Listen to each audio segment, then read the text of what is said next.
Ein 36 Kilogramm schwerer Dobermann weigerte sich, seine 4-jährige beste Freundin allein zu lassen, nachdem das Mädchen mit Lungenentzündung aus dem Krankenhaus kam. Und was dieser Schutzhund um 2 Uhr nachts in der 4. Nacht erkannte, rettete dem Kind das Leben, als ihre Atmung aufhörte und niemand sonst wusste, dass sie in Gefahr war. Das ist Bella. Und das ist Mia, das kleine Mädchen, dessen Dobermann ohne jede Ausbildung zu ihrem Atemüberwachungsgerät wurde. Vor 3 Wochen durchlebte unsere Familie die schlimmste Angst aller Eltern. Mein Mann Ryan und ich bereiteten Mia für die Nacht vor, als wir bemerkten, dass sie seltsam atmete.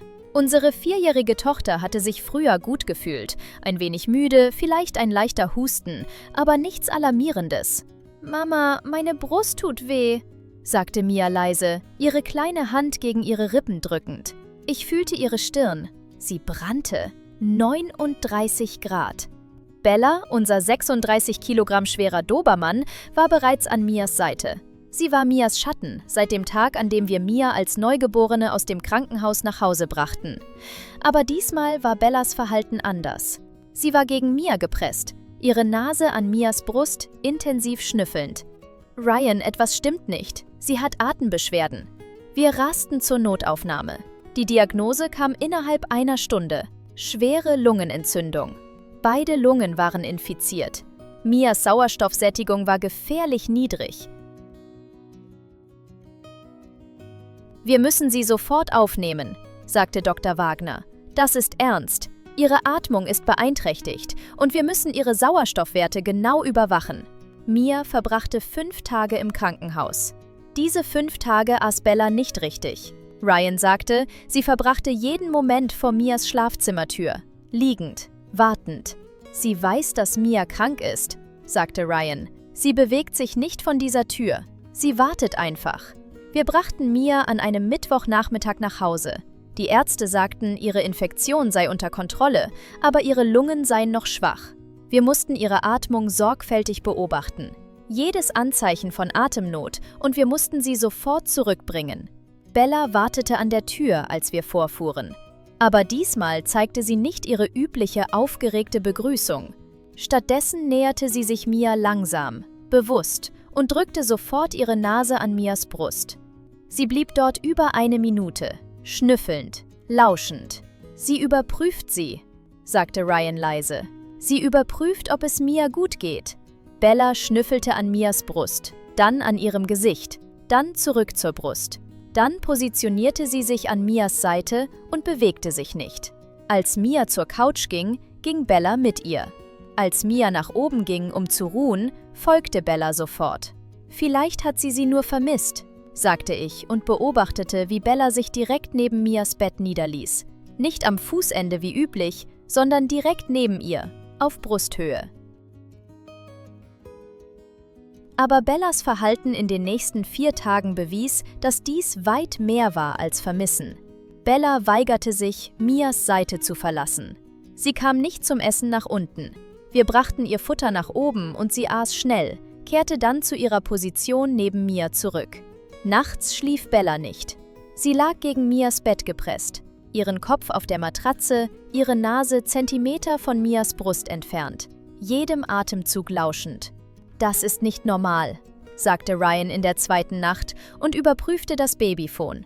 »Sie schläft überhaupt nicht. Sie lauscht Mias Atmung. Vielleicht ist Bella einfach nur beschützend. Schau dir ihre Positionierung an.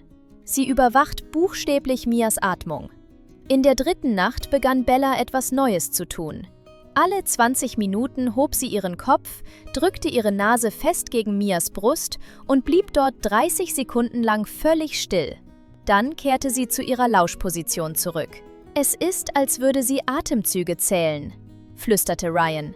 »Oder Sauerstoffwerte überprüfen.« In der 4. Nacht, um genau 2 Uhr, rettete Bellas Verhalten Mias Leben. Ich wachte von einem Geräusch auf, das mein Blut gefrieren ließ. Bella bellte. Nicht ihr normales Bellen, sondern ein verzweifelter, dringender Alarm. Anders als alles, was ich je gehört hatte.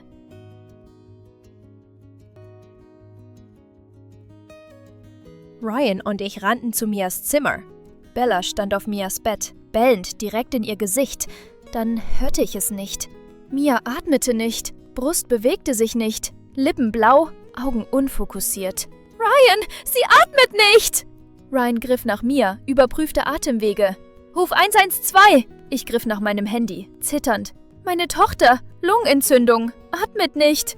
Ryan neigte Mias Kopf zurück. Atme! Bella bellte, aber als Ryan Mias Position anpasste, nahm Mia einen keuchenden Atemzug.